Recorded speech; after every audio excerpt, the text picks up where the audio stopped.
Today, drama means political turmoil, drama means unspeakable relationships, and drama means a slew of handsome faces.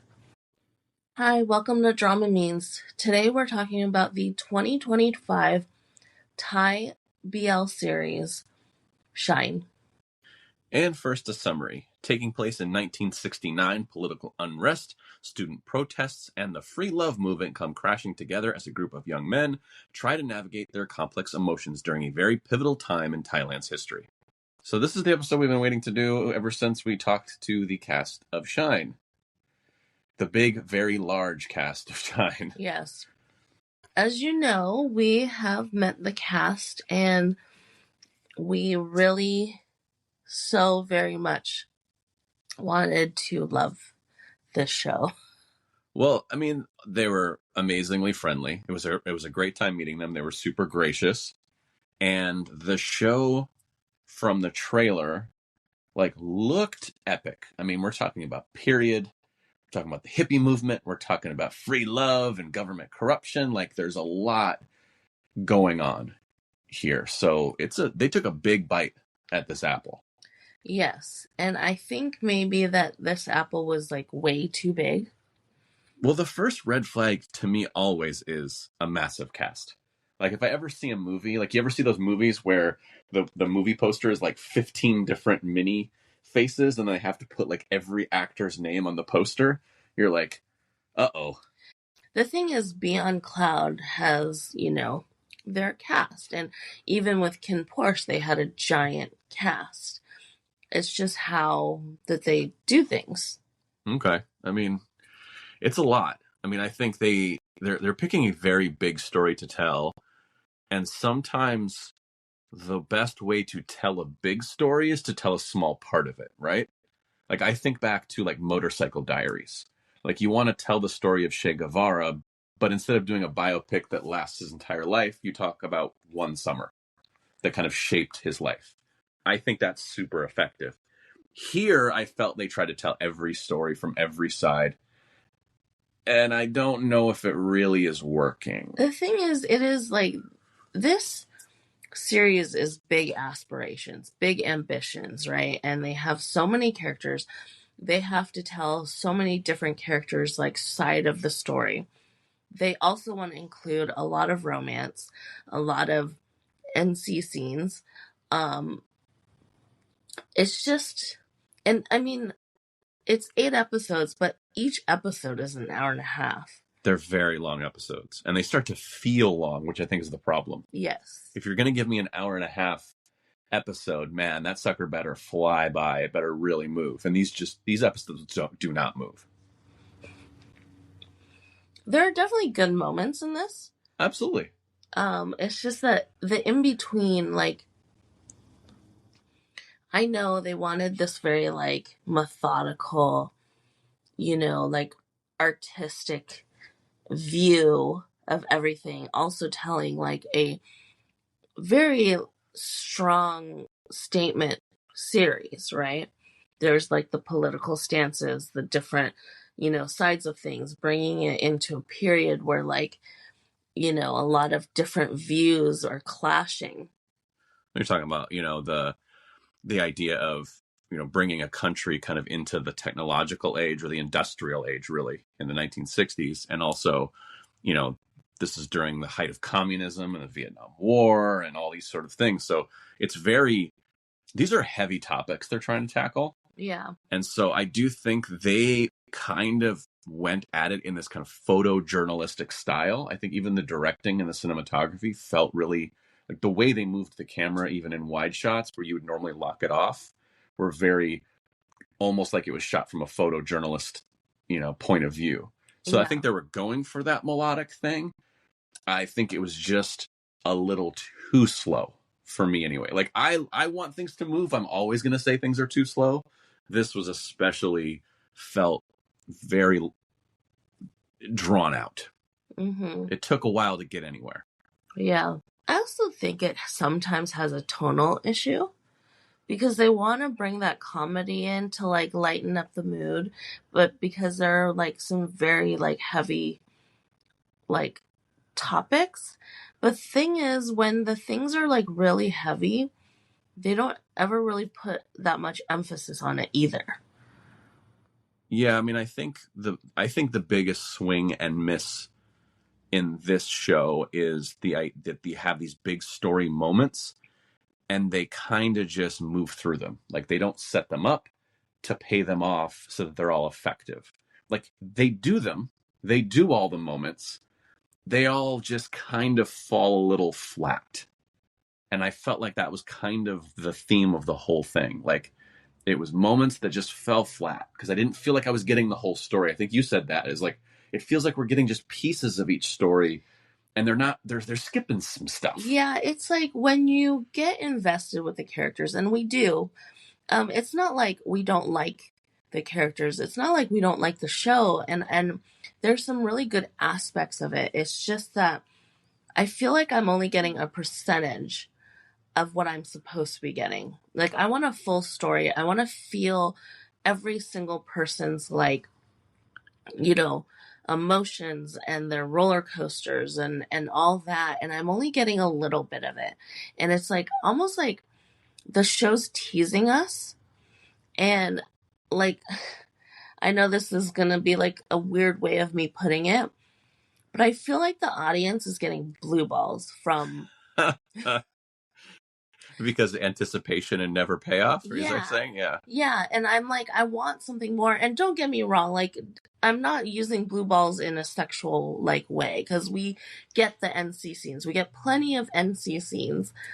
The thing is, the emotional connection, I feel like, is lacking. Especially with the Trin and Tanwa relationship. I feel like their relationship, it gives you it wants to give you like the happy feelings, like all the like lovey-dovey moments, but then they don't really build this relationship where you can really feel like the emotional connection. And even when they do try to give you emotional connection, it's a little surface and a little like kind of like glazed over. And I already feel like their relationship has like taken to the back burner a little bit, and Krailert and Naran's like relationship is more in the foreground, and like they have way more dynamic and more depth to their relationship, and they're from like their rivalry and their, on opposite sides, and then like falling for each other and like being sexually attracted to each other, to actually like having a relationship, and like the fun they have when they like argue with each other. Yeah. Like that is the dynamic I really wanted for Tanwa and Trin. Well, I mean, just think about the two relationships with, the colonel and the reporter, right? Opposite sides. One is investigating the other, but then they also have the letters through the open paper, kind of like the back and forth kind of thing, and the notes in the library. So they have so many layers to their relationship. Think about the layers between Trin and Tanwa. Like there's not really any. It's kind of like Tanwa kind of fucking with them at the beginning, and it's like, oh, you're uptight, I'm free love guy, I'm gonna screw with you. And then weirdly, by the time the scene comes around where Trin is like, what are we? And Tom was like, I don't know, whatever. I'm kind of with him. Like, I'm like, yeah, it is kind of like, what? Like, why are you asking to define this relationship? I don't even know what it is. And I'm watching this.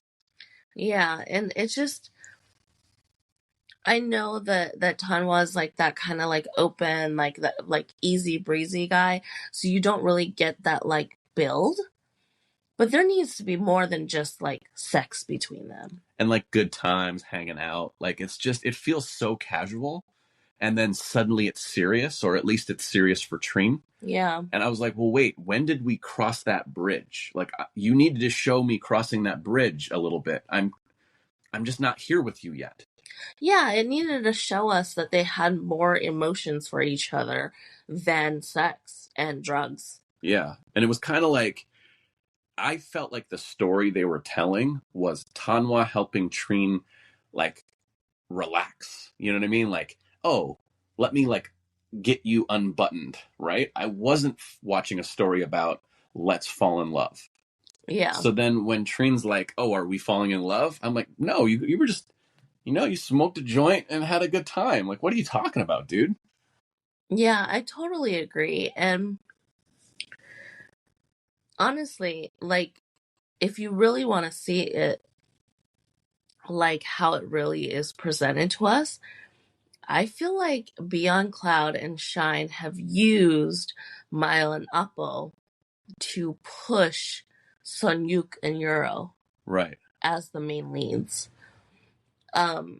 Especially if you talk about the first half of the series. Like, I feel like we end with the Mile Appo. Like, but if you watch the last episode, you go, oh, those are our leads. But before the last couple episodes, they don't really feel all that leady. Yeah. So, yeah, it's just, I wanted so much more. And the thing is, when we met like the whole cast, I expected everyone to have a big chunk in it, in Right. this series.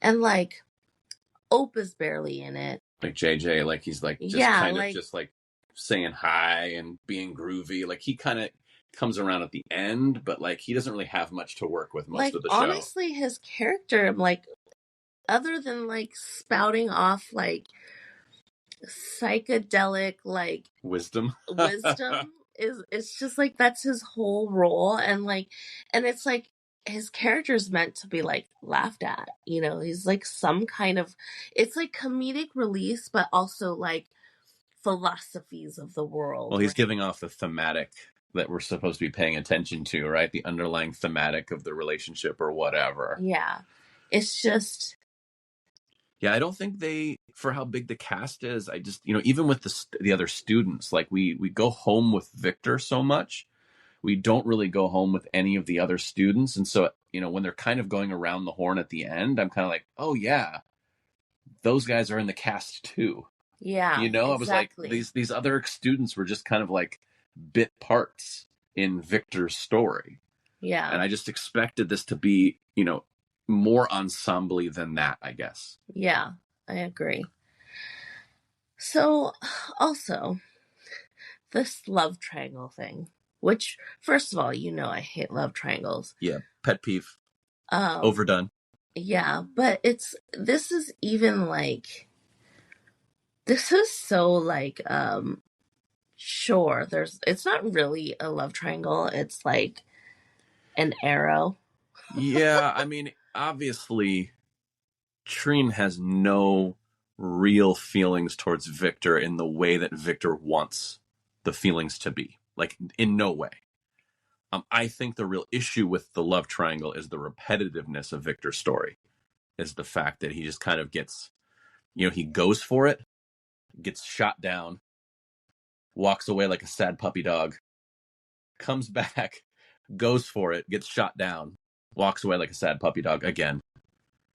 And then only really stops once he kind of confronts Miles' character, and then they have their whole thing out. Yeah. So yeah, I don't think the love triangle, like you say, I don't think it's a real love triangle anyway. Victor's never a real option. Yeah. I think it's a little more to like gauge Trin's character, from where he was at the beginning, or a guy who's not willing to stick his neck out and things like that. That helps him move the needle in that part of his character more than it is a romantic love triangle or use for him. Yeah. It is very repetitive, and as you said, like they almost did like, it's not the exact same shot. You're talking about when he gets out of the car? Yeah, like they had like the first one, which is like the deep down that tunnel, that archway, and you see him, and then he like walks, like he kind of slowly walks away, and then he turns around and looks. It's very cinematic, beautiful shot. But we see that then like the next time, he gets... It's after the military was after them, and they get driven back in the Jeep. And he kind of gets out, and he looks back at Trin, who's sitting there. Yeah, and he has that slight smile, and it's just like... He realizes he's been rejected again. Yeah, and then it's like, then he goes and confronts Tanwa. Right, and at that point, I guess I understand like intellectually where he's at. Like he thinks this guy's a player and a douchebag. And so maybe if like, hey, douche, leave this guy alone if you're not real about it. Like I like him, he's a good guy. But it also just felt like, you know, he just goes back to his friends and's like, you're gonna help me mess this guy up. Like it was a little Scooby-Doo cartoony also. But it also kind of like brings his character, like, this is how his character is. Like the first time when he like almost gets beaten to death during the protest. The protest. I almost said parade. It wasn't a parade. Wasn't for a parade. Sure was not a parade. Yeah, during the protest, he was scared like crazy. He talked to his family, and his family like showed him how much like they're so worried about him, and that like meant nothing to him. So then he was going to do it again. Yeah. Right? And then ends up getting killed. And it's just like... Whoa, spoiler. Sorry. I, from the beginning of our podcast, have said that we're only spoilers. Fair enough. And the show's been over for a while, so... Yeah. So, it shows his character, but it's, like, not that effective. I feel like every big moment scene has been really underwhelming. Like, it's supposed to, like, really pull you in, and they just kind of, like, brush past, and it's like, yeah, this happened, and there you go. Yeah, I do feel like they're constantly undercutting their characters' big moments. And I think the perfect example of that is the Colonel's, you know, confession, basically. Like he's going to tell the truth for the first time in the show, which should be, as a character, his biggest moment in the entire show. And it's split kind of across 2 episodes where you understand the stakes in episode 7 and you understand like what he's up against. And then the first time we see him in episode 8, he's just at the podium. And I'm like, oh, like it's a huge mistake, I think. And we talk about this in writing television all the time, that you don't want to, you know, make these big moments. Like you have to set up and pay things off at least a little bit in the same episode. You got to give me something of him feeling like sweaty palms before he goes up to the podium. Yeah. To remind me what's at stake for him. So that when he's sitting there and you're like, oh man, is he really going to just drop the bomb right here? But that guy's going to out him and his wife and like all these things. Yeah. But we don't really get to feel any of it because he's just sort of like, yeah, I'm not going to stay silent anymore. Yeah, like this show lacks any kind of suspense at all. I agree. And there's like absolutely no ticking time bomb in this. And it just like it's very underwhelming for the audience because you're not feeling that tension. Yeah, I agree with that 100%. As we now have, you know, spoiled the fact that Victor dies, Ryan we thought someone was going to die. We knew someone was going to die, right? And so we're kind of discussing who was going to die. And Ryan had kind of said, you know, usually a lot of times it's the people who like don't take sides and isn't really in the mess of it to be the ones that get hurt from the mess of it. And so he was like, you know, it would be one of those things where maybe Tanwa dies. And they were kind of going there a little bit where he was starting to feel like bad that he was keeping Trin away, and he knew Victor was going to this protest. He couldn't talk him out of it. And so you could see the guilt. And I was like, well, this may be an opportunity. They went a different direction with Tanwa's character for the ending. Yeah. But it would be a good use of that character for him to go charging in and be the guy who doesn't care about anything, doesn't care about either side, and has this moment of conscience that gets himself killed. And now both sides, like the Colonel on one side, Trin on that side, the students on the other, like, well, here's this guy who really wasn't fighting for anything. And who are we fighting for if it's not the people?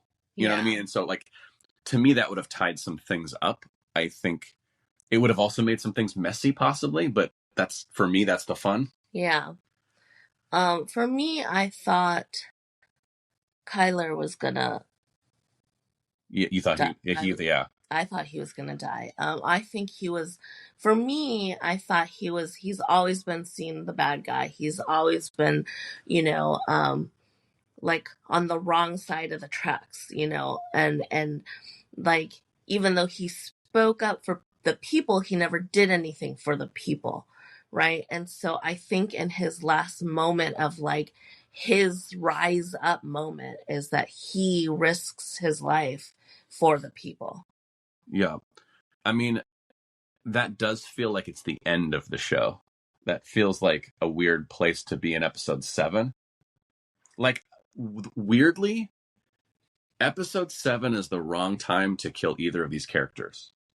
I think if you're going to kill Victor, you have to do it way earlier. Then you don't have your repetitiveness. You drive this wedge between Trin and Tanwa, and actually, they're in almost no scenes after this. I want to see those scenes. Like, yes, they have one kind of blow up, but I want to see the scene where Tanwa's like, hey, like, I'm coming back at you, buddy. And he's like, I am not interested in this anymore, of what you did. And now all the students have to deal with this fallout for episodes. Like, let's play this simmering tension of the world is going to explode if the colonel doesn't come forward and say what really happens. And in this case, the top of the next episode, he's like, yeah, it was us. And you're like, no, simmering pot of boiling mess. And then I think the same, if it's the colonel that dies, I think that needs to happen in episode 8. Like, that's the kind of end of the story. Episode 7 feels like the wrong time for anyone to die, maybe except for Tanwa. Like, that would have been a good episode for him to charge in there and die. Yeah. So we, again, just feel really disappointed from where, like, the thing is, the aspirations and the thematics, everything is so there. It had so much potential for the story. It really fell flat. And honestly, I know people are like, hey, I'm just watching this for the NC scenes anyway. For me, because they put so much emphasis on the NC scenes, they're really taking away from the story. Yeah, I don't really care about them anyway. I've said on this podcast, I don't care about sex on TV, but they don't add anything for me in this. I get it, but it doesn't feel like the commencement of love, if that makes sense. It just kind of feels, and now we bone. And I'm like, okay, so what? Yeah. I will say, I mean, we're talking a lot of negative. I do want to talk about a couple of positive things. I think the set design, the production design, the costumes are fantastic. I think it really does feel very full when it comes to the period feel. And I think they got that fairly right. I didn't find the photojournalistic style of the cinematography always effective. I thought sometimes the framing was a little off, but I liked the attempt. Yeah. And of course, the acting. The acting is legit. Like, we have nothing against the actors and the acting. It's all about the story and, like, you know, the execution of it all. I do want to say, like, as you said, it was filmed really well. And I've noticed some of, like, this series pays a lot of homage to different, like, you know, different eras of TV. You know, the show's predecessor. I saw, you know, scenes that are very reminiscent of, like, the silent movie era. Sure. Some like 70s TV shows, the way that they shot it, the way of, like, the grain and the coloring and all that. I even saw, like, a scene that's reminiscent of, like, 90s A Better Tomorrow. So it pays a lot of homage. You could see, you know, whoever's directing it, writing it, they are film buffs. They are film, you know, nerds, if you will. But I also feel like it kind of feels like they're patting themselves on the back a little bit before it was deserved. Yeah, I mean, you kind of have to ask yourself sometimes when you're doing things like that, why you're doing it. Are you doing it for self-gratification. Like we always say, like inside jokes are only funny to the people in the writer's room. Leave them there. Don't put those on the screen. And I've been on shows where the writer's room jokes like make it into the script, and it's always my first note. Like no one cares about our stupid writer's room jokes. No one cares about our references and homages unless it services the story, services the characters, and is really doing something for us.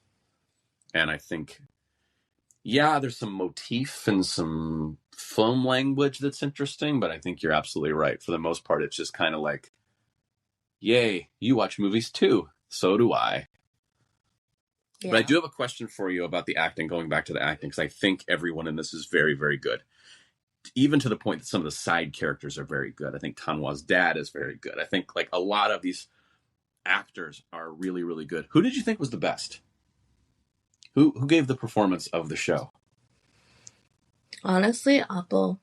I think he's the best. I think Peter did a great job. I think there was a couple scenes where I was surprised by Peter. I'm not gonna lie.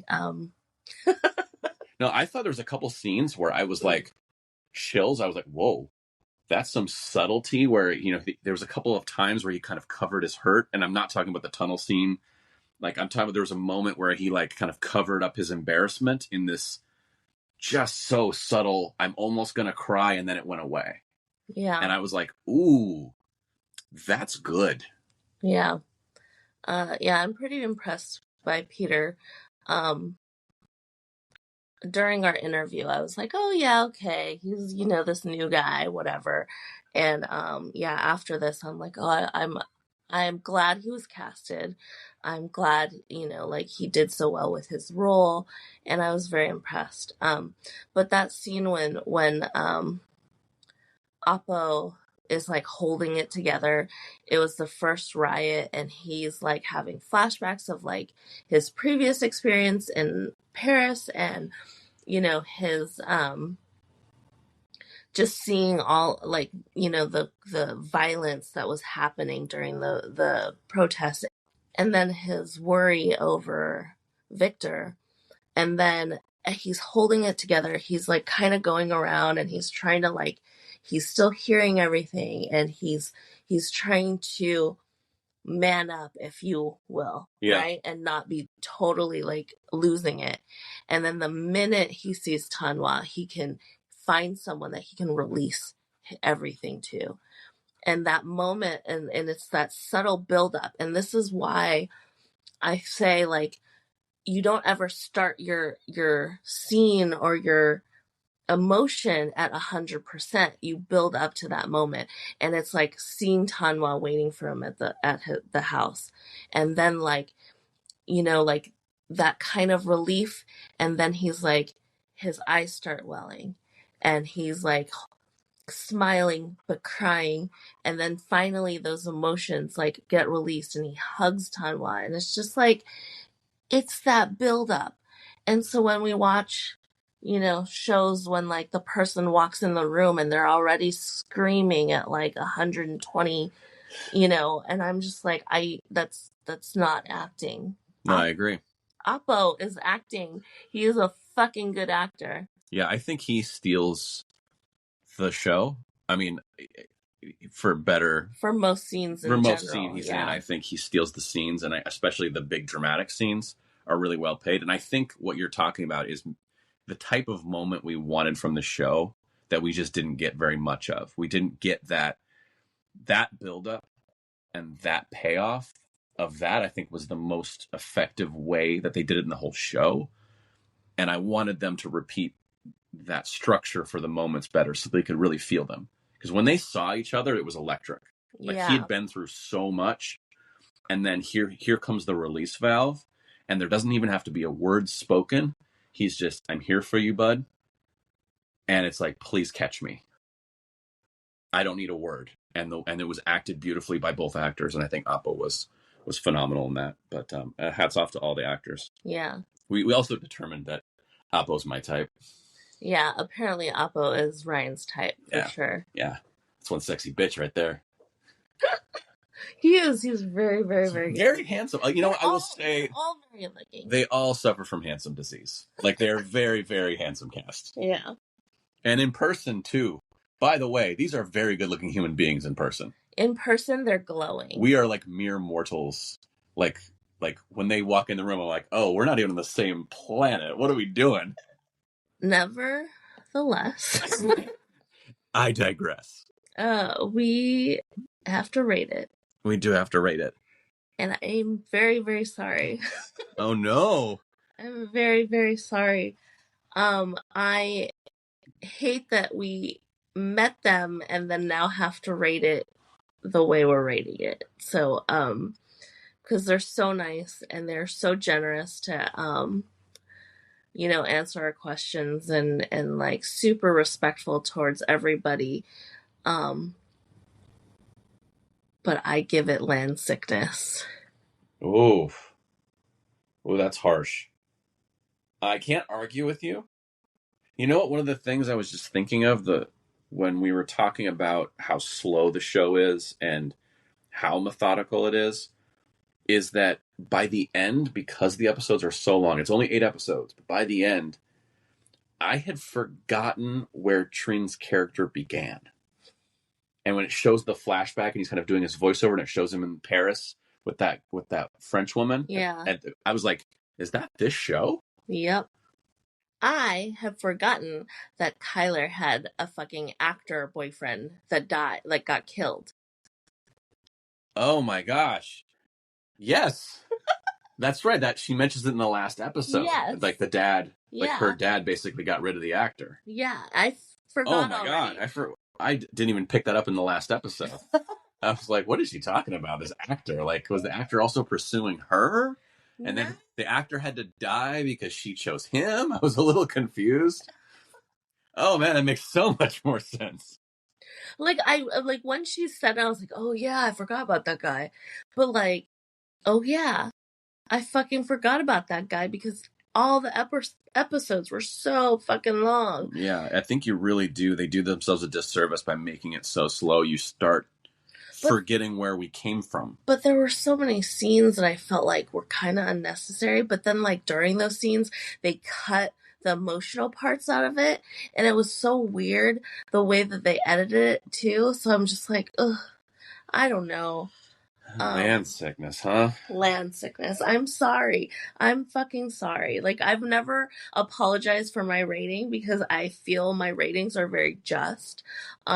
But I'm really sorry because the cast is so freaking nice. And they put so much hard work and effort into this.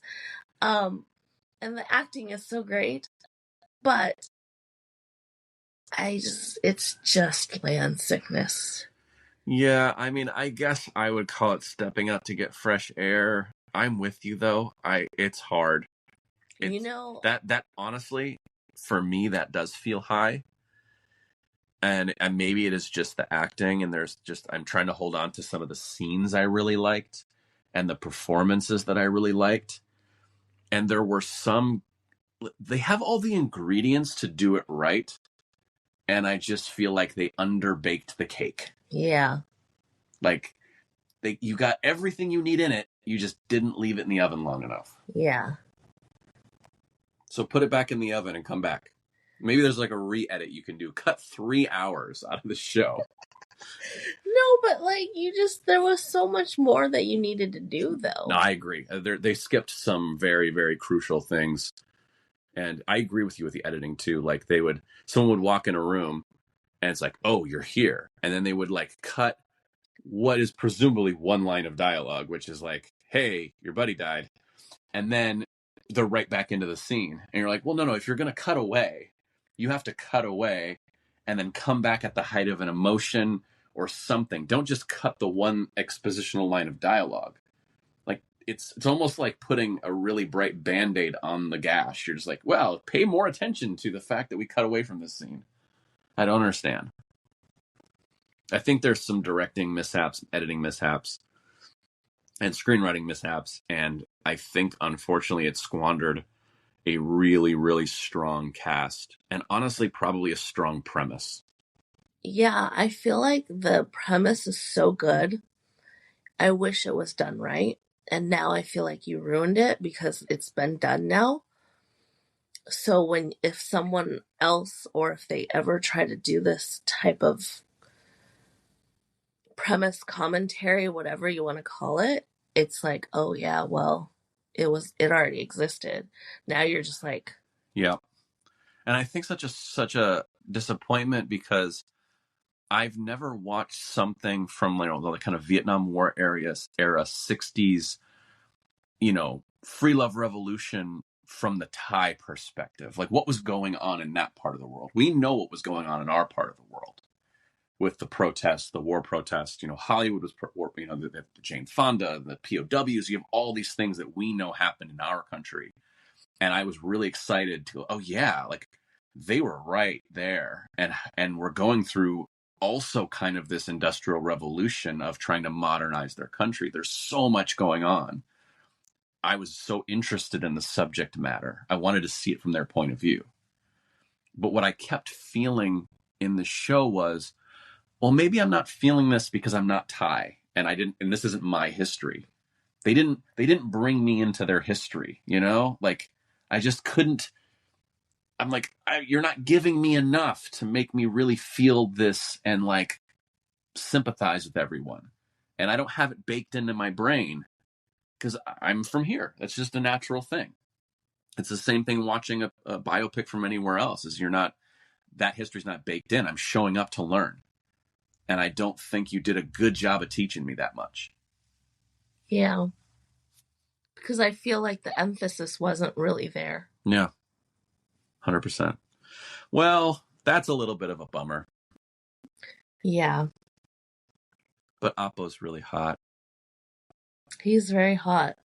You know, I'm going to go off on this weird tangent Oh, of boy. like, I've been an Ope fan since Spike, and I really, really wanted him to have more in this show. And I was surprised because I didn't think, you know, Ope was part of Beyond Cloud, and I don't think he is. I don't think he signed with Beyond Cloud. He's like, you know, like maybe a contract actor, and he did do all the promotions in it of, you know, for the show. But I'm like, where is he? He was like in two, like, you know, like he just comes in and out, and yeah, he's like Trin's friend, and it's almost a cameo. It is a cameo, and I'm just like, he also is an amazing actor, and he was not utilized well. And other than the fact that I don't know, like, why even cast him particularly? Like, it could have been, you know, maybe someone even cheaper or like whatever, you know, because to me, Ope is like a bigger actor, right? And so, like, if you're going to have a bigger actor in your cast, why is he that character? He's got like nothing to chew on. Yep. No, really no acting scenes. Yeah. Just kind of exposition, buddy scenes. Yeah, and he just kind of comes in and out of, you know, like he's either eating or dancing or like, you know? Yeah, there's no real substance to his character. And I'm like, freaking justice for Ope, man. Like, I have been a huge fan of his for so long, and I'm just like, what? Yeah, I hear you. You know? But, yeah, anyway. I guess that's all we have to say about that. Yeah. We have a lot to say about it, apparently. Yeah, apparently. Anyway, thank you for listening, and we will see you next week.